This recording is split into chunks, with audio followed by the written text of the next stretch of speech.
Shalom.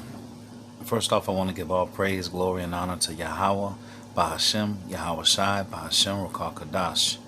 Double honors to the apostles and the elders of Great Millstone. Salutations to the hopeful elect scattered throughout the four corners of the earth. And to all my brothers out here preaching this truth to you, I say Shalom.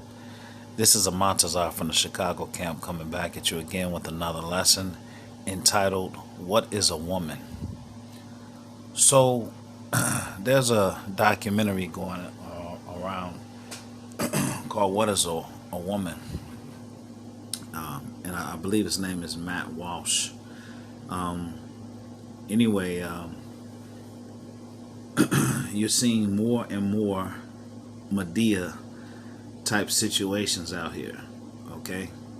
And they're in the schools and they're teaching your children, and they've got grade school curriculum,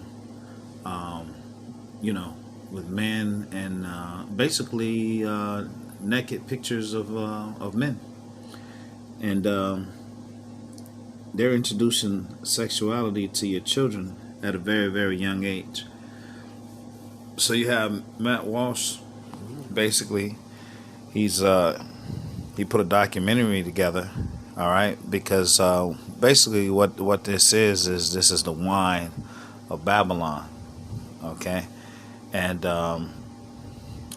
saying that a woman is a man and a man can be a woman and blah blah blah.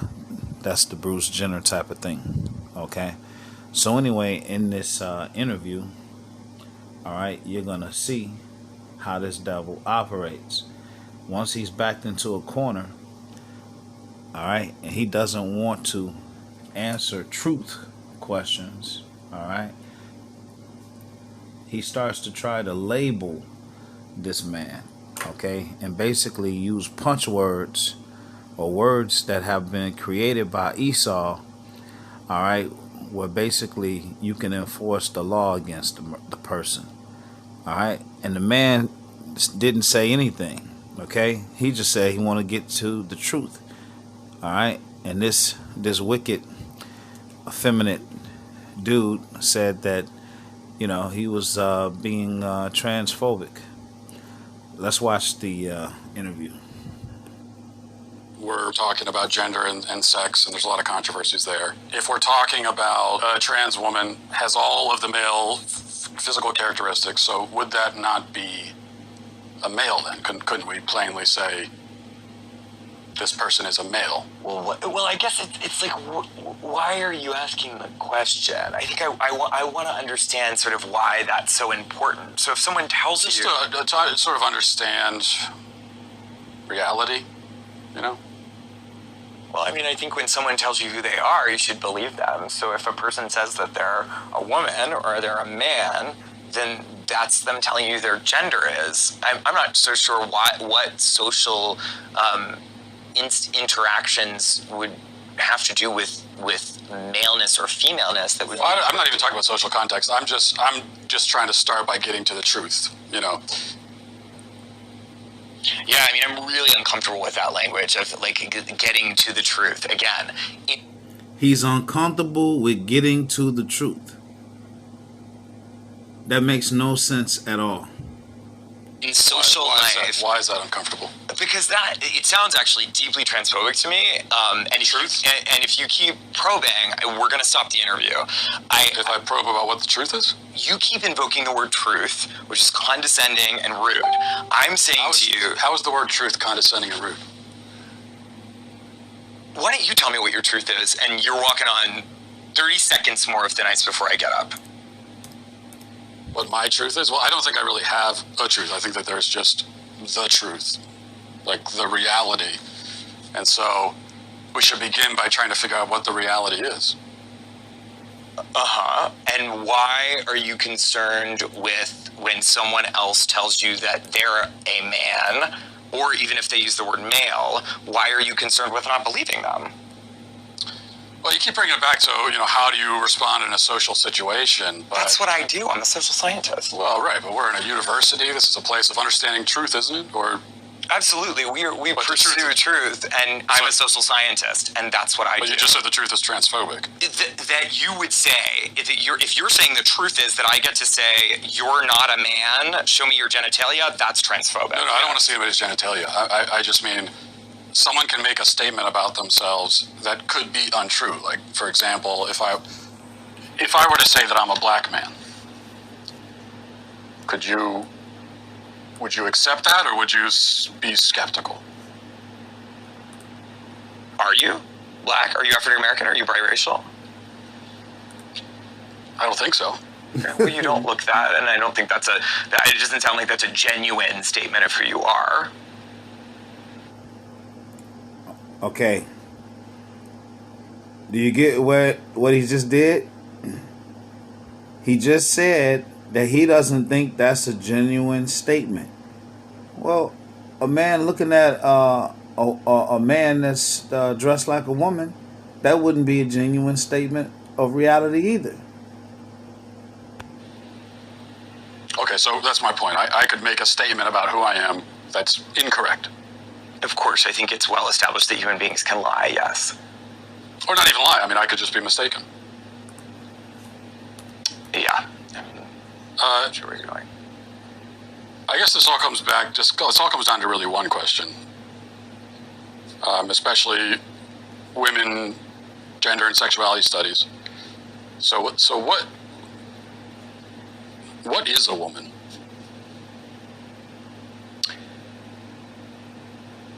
Why do you ask that question? I just really like to know.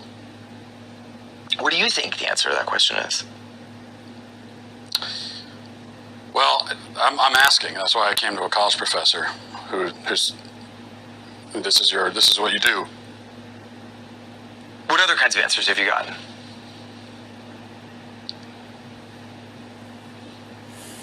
A lot of like this, where you're not answering, and I've got a lot of that. So I think it's interesting that you say that some of the people you've interviewed have been reluctant to answer it, and I think that has a lot to do with the questions that preceded it, and the way that you've conducted yourself in the interview.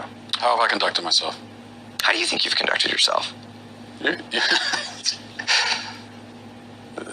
just really don't want to answer the questions, do you? I came today very willing and enthusiastic about answering questions about women's and gender sexuality studies, which is so you wanted to answer questions about women's studies, and so shouldn't the first answer you should be able to provide is what exactly is a woman? Well, for me, it's actually a really simple answer, and that's a person who identifies as a woman. But what are they identifying as? As a woman. But what is that? As a woman. Do you know what a circular definition is? I do. It's sort of like what you're doing right now, where a woman is a woman. Mm-hmm. Well, because you're seeking what we would call in my field of work an essentialist definition of gender. I think it sounds like you would like me to give you a set of biological or cultural characteristics that are associated with one gender or the other. I'm not seeking any type of definition. I'm just seeking a definition. Yeah, and I gave you one. Well, now I can say I've been to college. Wow. So ridiculous. But this is what they're pushing. This is exactly what they are pushing. Let's go to Jeremiah 51:7. Babylon hath been a golden cup in Yahweh's hand that made all the earth drunken. The nations have drunken of her wine, therefore the nations are mad. And this is madness, okay? So they have universities and whole studies to redefine what men and women are and changing the truth into a lie. All right? Psalms 14:1.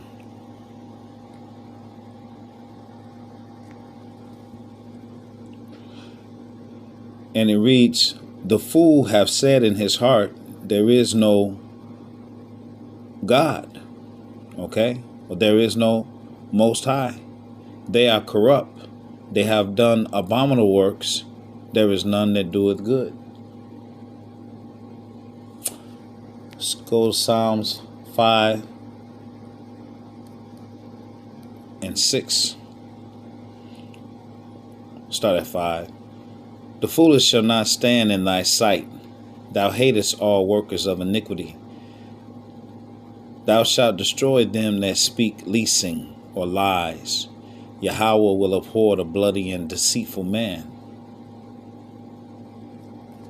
Psalms 10 and 4. The wicked, through the pride of his countenance, will not seek after the Most High. The Most High is not in all his thoughts. Hebrews 12 and 16. Lest there be any fornicator or profane person as Esau, who for one morsel of meat sold his birthright. Okay? And lastly, 2nd Ezra 6 and 27. For evil shall be put out, and deceit shall be quenched. 28. As for faith, it shall flourish, corruption shall be overcome, and the truth, which has been so long without fruit, shall be declared. See, this devil didn't want to talk about the truth, okay? He was evading the truth and got defensive and started labeling him as soon as he was trying to get to the truth, okay? But this was just a short lesson just to let you know about the politics that we're in. I did a video, I will not sit with the wicked, and that was about, what's her name, Ketanji Jackson, the so-called first black woman on the United States Supreme Court. She was asked, what is a woman? All right, a couple months ago, and she would not answer the question. And that just lets you know what her politics are. They call them gender politics. All right. All right. With that, I pray that this lesson was edifying. To the next one, Shalom.